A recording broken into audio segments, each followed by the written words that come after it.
mga kapuso, ang bagyong Julina nanadapit diya sa may Siargao Island ingon man sa Dinagat Island. So mag-amping ta mga kapuso.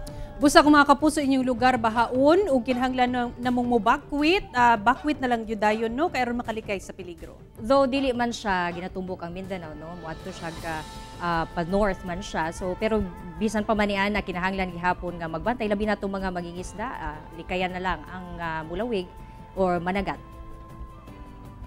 Okay. Mga kapuso, way puas ang among pagatunog balita. Bisitahin ang www.gmaregionaltv.com ug mag-subscribe sa official YouTube channel sa GMA Regional TV. Busa mga kapuso, ayaw paulahi sa mga dagkong balita sa nagkadaiyang rehiyon sa nasod. Subscribe na.